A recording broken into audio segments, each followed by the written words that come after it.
I'm Tracy Baxter with today's Record News Watch. The town of Deer Park man was killed and another town resident seriously injured in the crash of a van last night.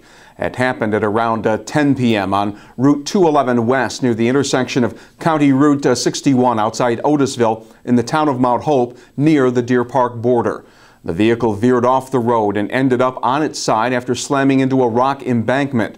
The victim was identified as 54-year-old Mark Yerkes of Cutterbackville. He was dead at the scene. The other occupant, 30-year-old Michael Mosier of Cutterbackville, was airlifted to Westchester Medical Center.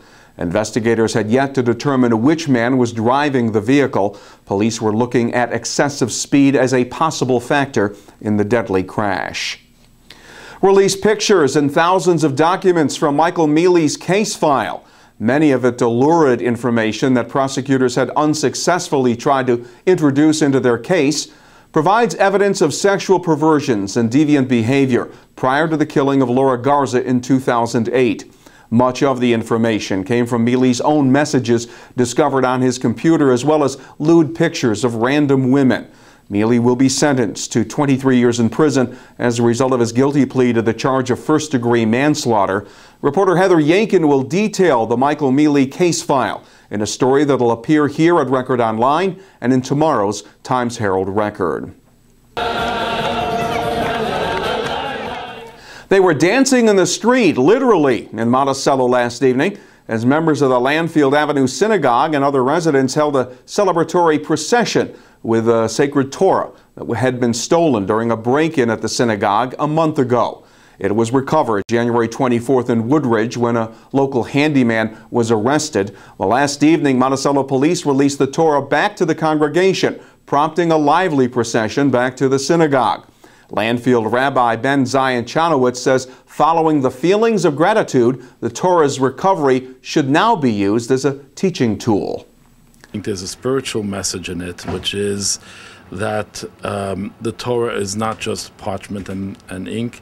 The Torah is a message, and the Torah is given back to us. We need to take the message of the Torah back to us too, and we need to become a little bit kinder, a little bit improve a little bit on our morality, honesty, respect for other people, and friendliness and kindness. For Police Chief Doug Solomon, who's leaving to take the chief's job in Beacon, the recovery of the Torah meant he was leaving on a high note. Yes, my last week on the job has turned out to be quite eventful, but it's all good. Very happy we recovered this, and I'm happy for the synagogue, and I'm happy we're able to close this case via an arrest. The Torah, which is valued at $35,000, was purchased a decade ago following a year-long fundraising campaign. Meantime, current Monticello Mayor Gordon Jenkins will have the Democratic line in the March 20th village election after defeating village trustee Victor Marinello in Tuesday's Democratic mayoral primary. Jenkins outpolled Marinello 244 to 152. The upcoming election shaping up as a three-way race, with Jenkins to be challenged by Republican David Rosenberg, a former trustee and mayor, and Marinello, who is expected to run on the conservative line. A long-awaited U.S. Geological Survey report is confirmed that a group of Wawarsing homeowners already knew that leaks from a New York City aqueduct system have been a major source of basement flooding and have contributed to contamination of their wells. The survey concluded that the Roundout West Branch Aqueduct Tunnel leaks between 15 to 35 million gallons of water each day through cracks discovered in the line in Wawarsing and Newburgh. The report could help affected homeowners if they choose to pursue legal action against the New York City Department of Environmental Protection. Someone made an illegal withdrawal at the gold deposit. Town of Wallkill police are investigating the theft of a safe from the gold deposit kiosk store at the Crystal Run Galleria. An employee discovered the theft Monday morning. Police say the safe contained a significant amount of jewelry. Anyone with information is asked to contact Town of Wallkill Detective Bureau at 692-6757. And those driving along Shutt Road in the town of Wallkill are doing double takes these days when they spot the New York Giants tailgater called Gino the Giant hanging out in Michael Bentaviglio's front lawn.